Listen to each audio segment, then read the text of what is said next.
The next Ring camera footage happens in broad daylight. There appears to be nothing unsettling about what's being shown here.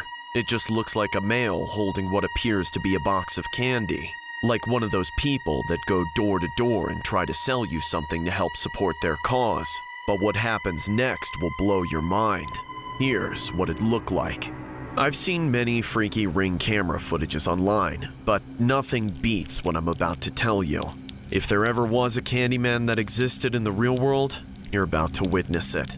It happened about a month ago when I was home alone. The world would have never witnessed what unfolded if I hadn't installed a Ring camera on my front door. It happened on a Tuesday in broad daylight.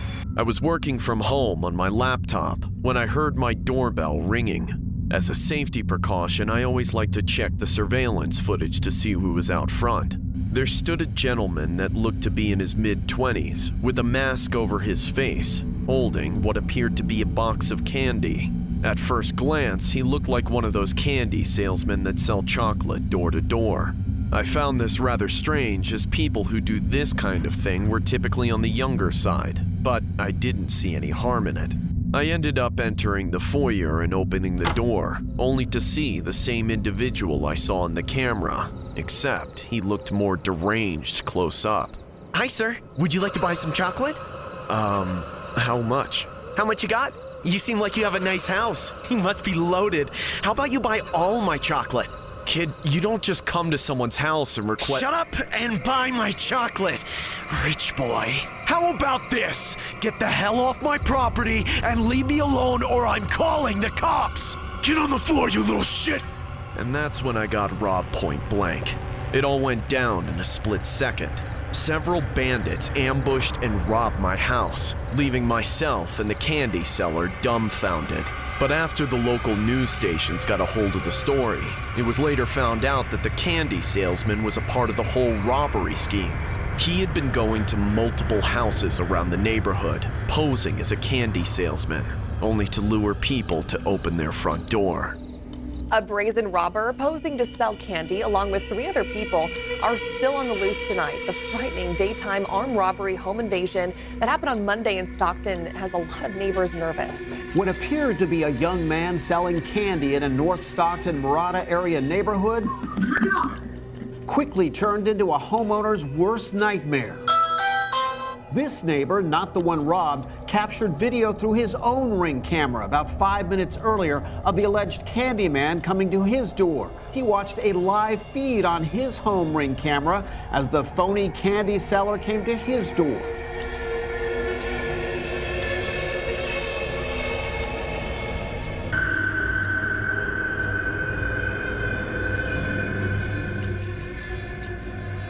I've only been a massage therapist for a little while now, but I don't think I'll be able to keep doing it for much longer.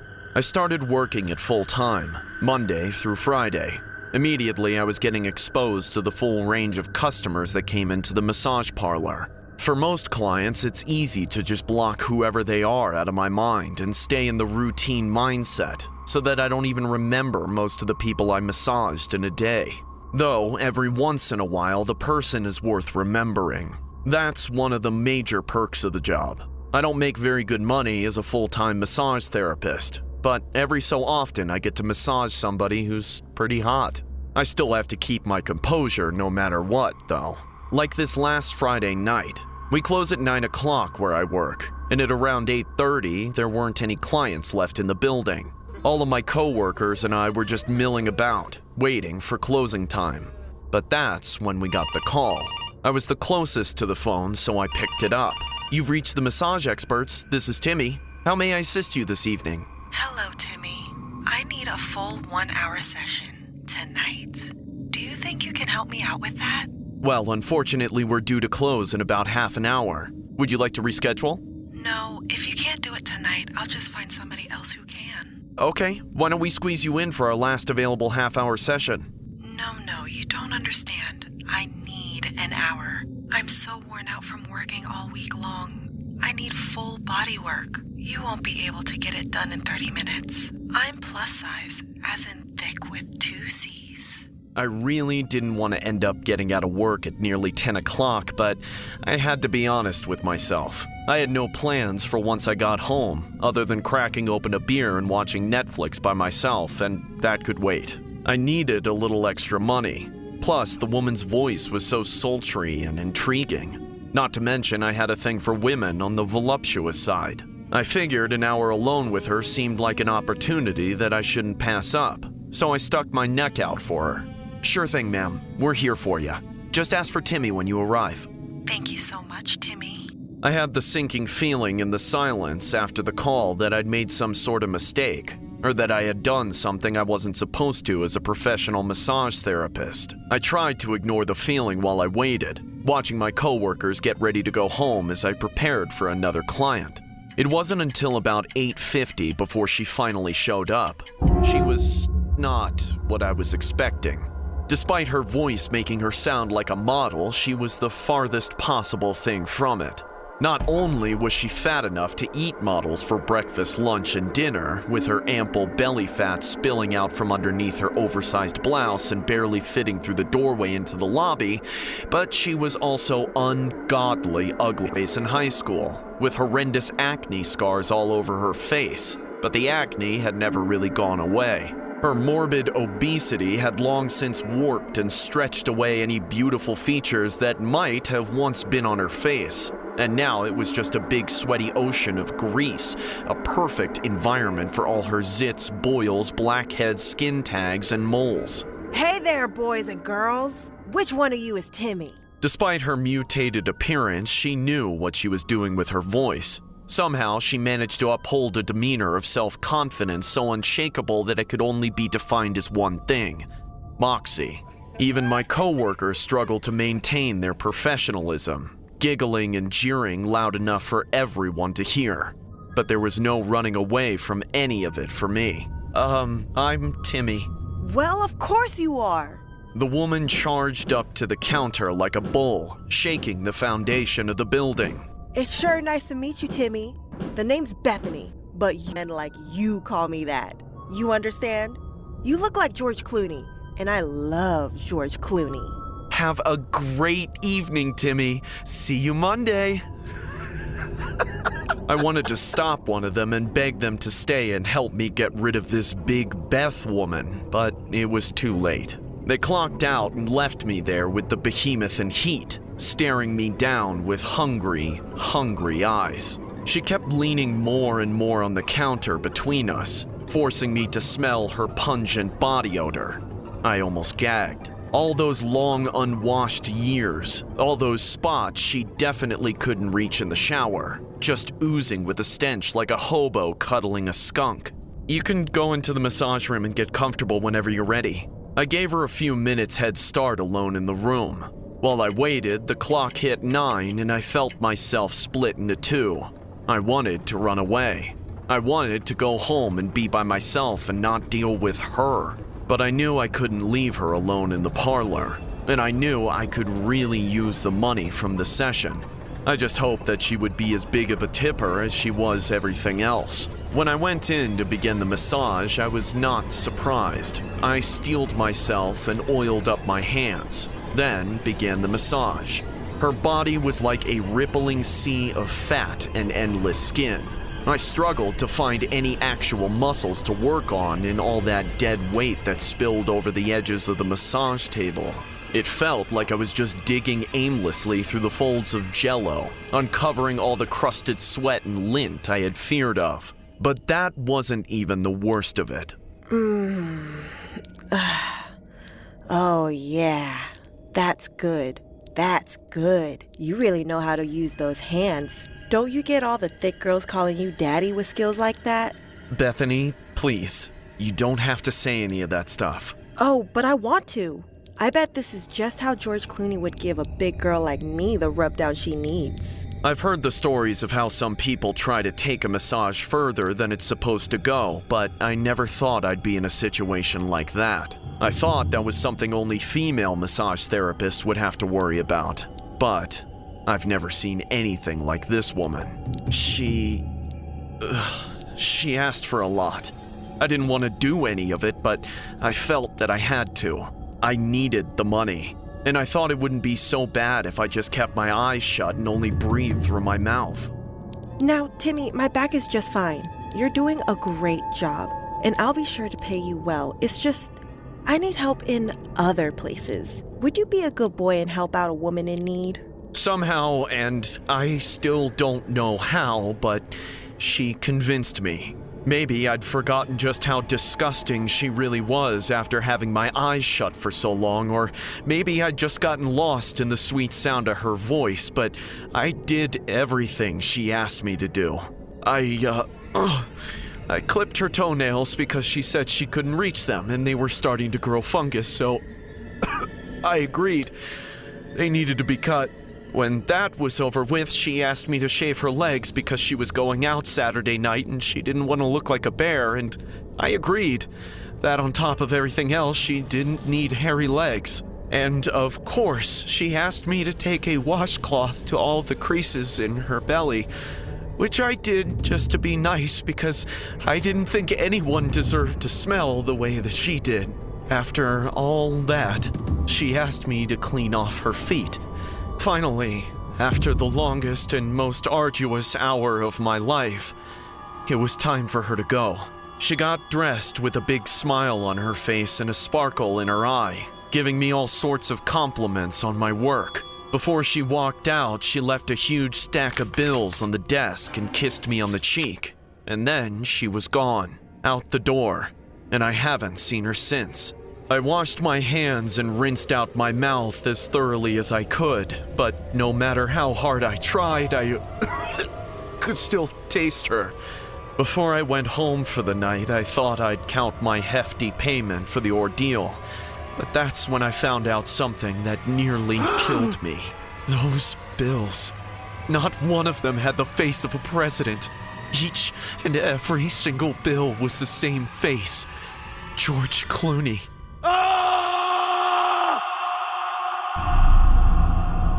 Paranormal activity at her student home. This went on for quite some time. Little did she know, this would lead to something much more disturbing than what she would have ever imagined. Here's what it looked like.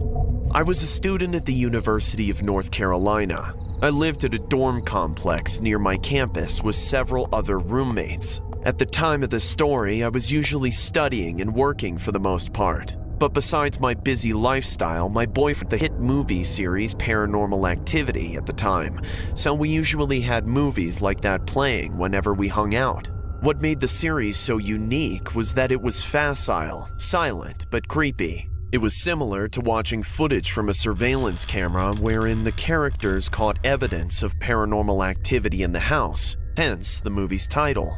The poltergeist effects throughout the film were so realistic that they gave us goosebumps. Since then, all the time spent watching ghost films would turn my boyfriend into some kind of wuss. Whenever he would sleep over, he would wake me up and ask me to accompany him to the kitchen or the restroom whenever he needed to drink a glass of water or answer the call of nature in the wee hours of the morning. One day, something particular was happening at my place for me to indicate if something was missing or out of place. Upon returning home from work or school, I would always find pieces of clothes missing, like activity. See, it's turning us both into little pussies. Max, I'm being dead ass. I feel like my that I probably got laundry. When I went to confront them about it, they all denied my accusations, which unfortunately led me to develop further trust issues with them. So, as the days passed, things got more incongruous. More and more clothes went missing, and things in my room started moving out of place. I even saw ominous handprints suddenly appearing on the mirror, like someone had just pressed their hand on it moments ago. I was starting to get convinced that there was truly It was odd indeed, because after watching TV at night, I would always put things back in order. So one day, while my boyfriend and I were having lunch together, he said, "Place instead? You could stay there if it makes you feel better." Confused at his sudden proposal, I asked. What brought this up? Max was hesitant at first, but eventually he told me. There could be something in this dorm, Maddie. His eyes were restless. I couldn't pinpoint what it was he was trying to say, so I asked him to be more vivid about it. Then he whispered, "Do you remember the movie Paranormal Activity? I think it's not safe here." My boyfriend was downright terrified. When I asked him if he had experienced anything out of the ordinary, he mentioned that he had heard loud thuds reasoning with him, telling him that it could have been the other roommates. But he shook his head dismissively and told me another incident, where he went to the kitchen by himself one night since I wouldn't get up no matter how much he tried to wake me. Then, while pouring himself a glass of water, he felt that someone or something was glowering at him from the living room. According to him, while the kitchen lights were on, the living room was pitch black at the time. Attempting to adjust his vision, he immediately made a run for it back to the bedroom, upon noticing that someone with mucky long hair was peeking from behind the sofa. I didn't want to believe him, as none of my other roommates had long hair, not even the females. They all had short hairstyles. So I said, Hey, there's no need to be paranoid, all right? Nettled by my lack of consideration, he stood up and said, Are you calling me crazy? I know what I saw, okay? Okay, I believe you. Now calm down. I raised my hands in silent retreat. My boyfriend was so mad at me that he went home that night, leaving me all alone in a place he claimed had some kind of poltergeist. Yes, I was alone, as my roommates were usually out of town or headed back to their respective family's place on weekends. On that same night, I had passed out from a long day of work and studying. I remember hearing the door to my bedroom creak open. That's when I saw some kind of creepy figure with long hair glare into my bedroom with illuminated eyes. When I turned on the lamp next to my bed, the door was wide open, but no one was there. I was so lethargic that I turned off the lights and went back to sleep. However, moments later, I heard a voice or an animal or some kind of demonic presence frantically growling in the hallway. The voice seemed to have come from the kitchen, so I instantly got up, took my baseball bat for self-defense, and slowly approached the kitchen. But as soon as I turned on the lights, there was nothing but silence. I tried calling my boyfriend on my cell phone, but he must have had it on Do Not Disturb or was sound asleep since he wasn't picking up. And so, I went back to my bedroom, made sure the door and windows were locked, and went to my bed, keeping the lights on. When morning came, I went to the kitchen and saw several articles of my clothing on the floor. I got dressed and immediately went to work with the mindset that I was definitely moving out come next morning. I told my coworkers about the ordeal and they all vouched for me to call the cops. But I figured I would sound silly calling 911 on a ghost. I remembered asking my boyfriend to swing by after work and stay the night, as there was no way in hell I was sleeping alone another night. When I arrived home, I remember hearing vague noises coming from my bedroom. I opened the door and could hear rattling in my closet. It sounded like a raccoon was rummaging in there. I shouted, Who's there? not expecting a response, but miraculously, a male voice answers me saying, "Oh, my name is Drew." I instinctively opened the door, revealing a man with long hair who was wearing all of my clothes, my socks, my shoes, and he had a book bag full of my clothing. Startled, I said, Who the hell are you? And what the hell are you doing in my closet? While discreetly snapping a picture of him to my boyfriend. The man then covered his crusty-looking head with one of my hats and walks towards the bathroom outside. I followed him and saw him staring at the mirror, saying, "You're really pretty. Can I give you a hug?" Get the hell out of her room or I'm calling the cops! That's when we both heard my boyfriend shouting from the parking lot, which caused the deranged man to flee the scene. We ended up calling the cops, which led law enforcement to arrest the man a block away from the complex. Police say the man was charged with a misdemeanor in breaking and entering, and an abundance of other felony charges. But what makes my skin crawl was how he had been living in my closet for God knows how long. I'm just thankful that my boyfriend and I were lucky enough to not get killed in our sleep. And I just hear rattling in my closet, like it sounds like a raccoon is in my closet. Put my hand on the knob, and I'm like, who's in here? And if somebody answers me, he's like, oh, my name's Drew. So I open the door, and he's in there wearing all of my clothes, my socks, my shoes, has a book bag full of my clothes, and he tries on my hat, goes to my bathroom, looks in the mirror. He asked, he was like, "You're really pretty, can I hug you?"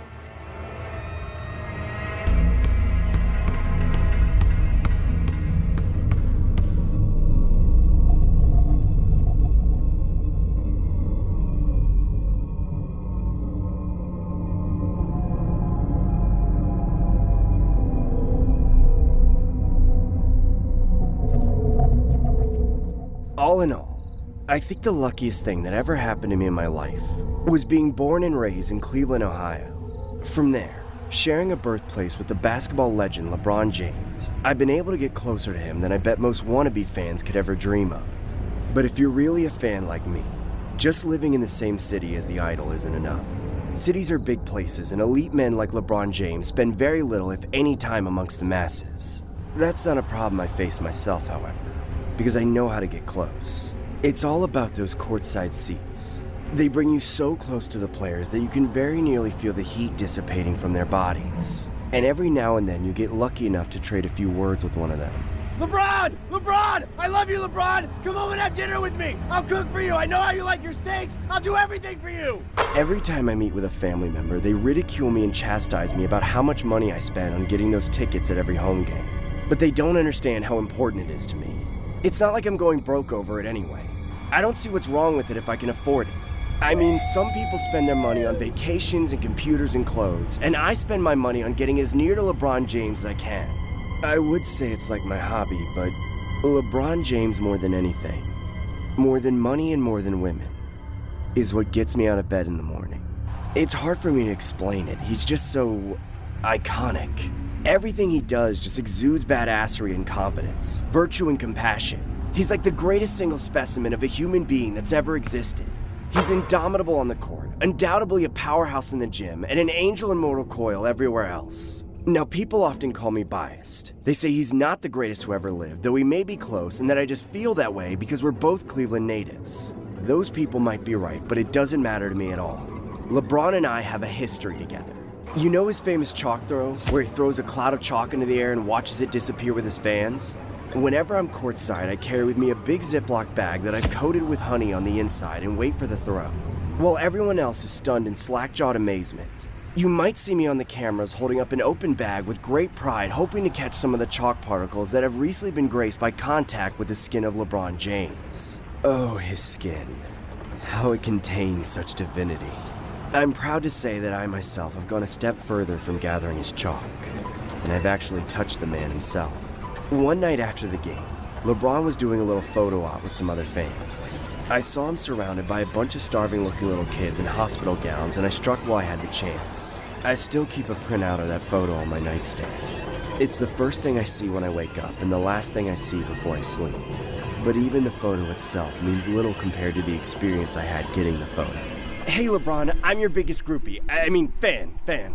I hope you can hear my cheers amongst the Cavs fans. It's pretty good, but I know we can be much, much louder than any fan base, in this league. And, can I please take a picture with you? Hurry up, kid. You're not the only fan here. I was slick with it. I put my arm around his shoulder while we posed for the photo, and right after I snapped it, before he could get away from me, I caressed the top of his head for just a moment. Oh, did that feel good. Stroking the casing of that magnificent brain, feeling the hair and the grease transfer to my fingers. Even if those fibers didn't grow directly from his head, they still mingle with his sweat and sweat and went along for the ride of a well-played match. I hate it when people make fun of his hairline, as if it makes him any less angelic. But anyway, I might have made a bad impression on LeBron on that occasion, though I'm not really sure why. All I know is that he gave me a very strange look and walked away very suddenly, abandoning all those Make-A-Wish kids. Moments later, I was getting tossed around by a bunch of security meatheads who threw me out of the stadium and threatened to have me banned from all future games. Who do you think you are, man? Don't you have any respect? Get the hell out of here! Obviously, I couldn't get banned or my life would be over. So as much as it pained me, I took a back seat for a season. Though I saved a lot of money by not getting courtside seats, that season sucked. I was forced to watch him give love to all his other fans while I sat on the sidelines of the sidelines. It made me so angry. There was one occasion where LeBron almost ended our relationship altogether. He just finished scoring the winning baskets of a really tight game, and it was bad enough that I was forced to watch it from 1,000 feet away But afterwards, there was this whole celebration in LeBron's honor. I wanted so bad to run out onto the court with him, but I just barely held myself back. But that's when I saw him do something that made my blood boil. He changed his shoes and jersey and signed them, then just gave them away to some homely-looking chubby kid. Afterwards, I found that ungrateful little snot and followed him out into the parking lot. I lured him away from the crowd, then demanded to have the shoes and jersey. No way, man, I got these and they're mine. I'm gonna sell these for a fortune in 10 years. Cram it, you little twerp, those belong to me. Now, I do regret the lengths I went to, but I did what I had to do. I socked him right in the nose, hoping he would just crumble and pass out, but then he started screaming. Ow! Oh my God, what is wrong with you? That's when I knew I had to make sure he wouldn't be able to tattle. So I had to break his face just a little bit. Nobody was near the alley, so I had enough time to beat him to a juvenile pulp, take what belonged to me, and get the hell out of there before anyone saw. Unfortunately, the little brat soiled both the jersey and the shoes by getting blood all over them and staining them. It's alright though, because I wasn't planning on selling those. Ever. It was around that time, however, that tragedy struck for Cavalier fans. LeBron got traded, and of all places, to the Miami Heat. And no matter how hard I tried to swing it, I could just never afford courtside seats in Miami and plane tickets there and back all the time. I'm ashamed to admit it, but there were a couple years when I didn't see LeBron at all. I'd forgiven him already, of course, and I had to make sure he knew that. When he started becoming active on Instagram, I reached out to him there. I sent him a message every day for a few months, but he never got back to me. I didn't have any followers, so I must have looked like a bot or some kind of scam or something. If he knew it was really me, I'm sure he would have responded. And even though LeBron eventually returned to Cleveland, I had to do something to make do during that time in between. At first, I built a little shrine dedicated to him using all the little pieces of him that I've gathered over the years. My family thought it was a joke when I told them about it, but it's not. I was trying to find ways to legitimize it, and then one day, heaven delivered to me the perfect gift. I saw an ad from a LeBron James lookalike who was offering to do birthday parties for little kids while impersonating LeBron James. Obviously, I knew what I had to do, because I knew the real LeBron would loathe to see such an imposter making money on his likeness. I lured the impersonator into a trap with relative ease. And now, with just a little bit of imagination, I have LeBron James in my basement whenever I want him.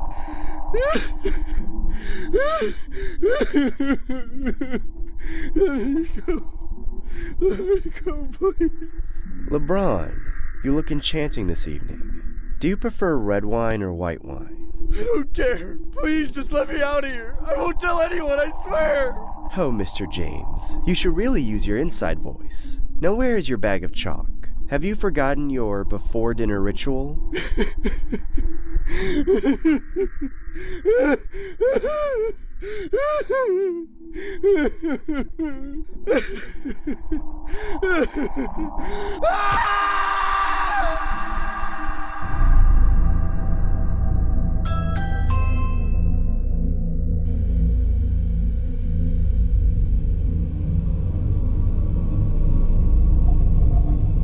There are hundreds of doorbell video clips revolving around clowns, but the backstory behind this video has got to be the most disturbing. Here you can see the clown in front of a house while holding what appears to be a large kitchen knife. The following story portrays a dramatized reenactment of the encounter.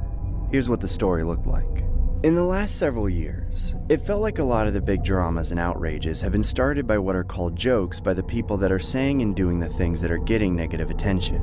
Historically, you'd find a guy like me sticking to the side of, let people joke how they want and don't get offended if you personally don't find it funny. Quite a few people have tried to persuade me out of believing this. Some of them were level heads just trying to get me to understand why people are sensitive to some things, but others were a little more aggressive in their statements to me.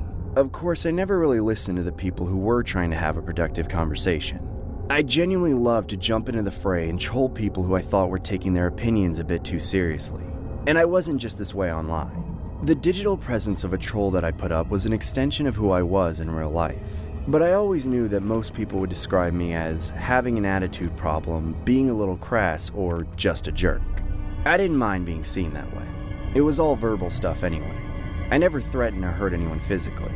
But the thing about always being negative like that is, well, it builds up a lot of bad karma, as I've come to learn. And eventually all this bad karma caught up to me.